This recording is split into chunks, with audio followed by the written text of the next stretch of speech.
Hey dreamers, check this out. Today I have Camille with me. Hello. That's Camille. The page that I'm showing you guys, the page that's coming up on the screen is actually um, really important to the story and important to me. And I wanted to have Camille talk a little bit about it today as well.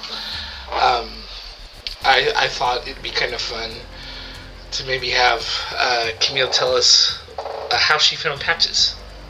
I don't remember how I found Patches. I thought you were doing that. How can you not remember how you found Patches? I don't pick and choose what my brain stores. You don't pick and choose. You don't pick and choose. Okay, so I guess I'm gonna tell the story, and you're gonna just make smart comments as I do it. Okay.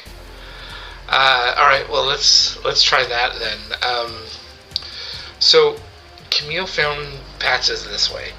Patches was originally a bear that I found in the back of a closing gift shop that was kind of leaving the hospital we were in. Mark was having surgery, and it was eye surgery, and she was really nervous about it, really scared.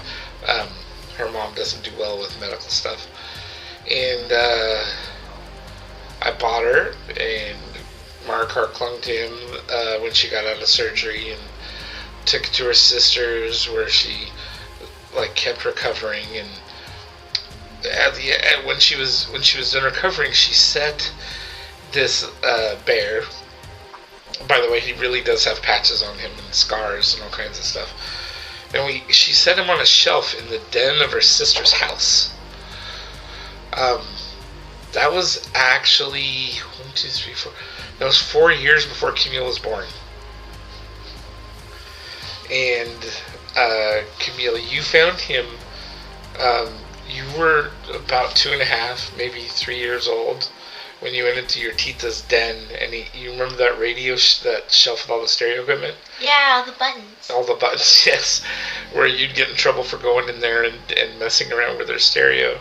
There's buttons. Wow, button, who's got the button?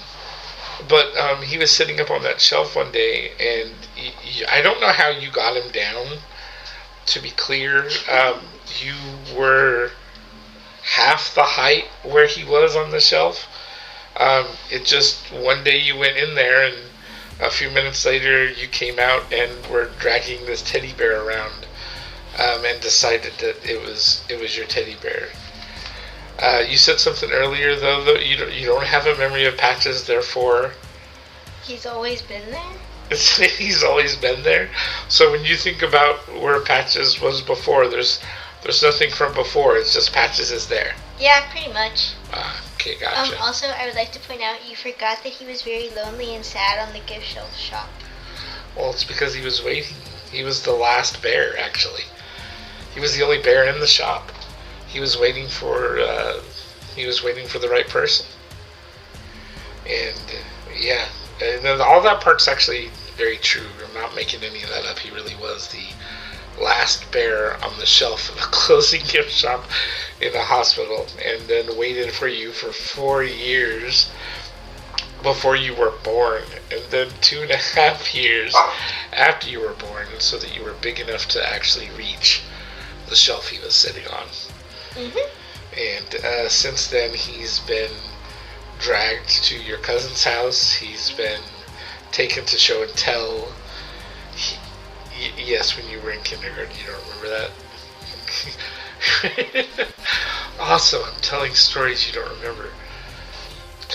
Well, I guess what we learned from all of that is that there are some things we remember from childhood and others that escape us as we get older. It's part of the changes we go through.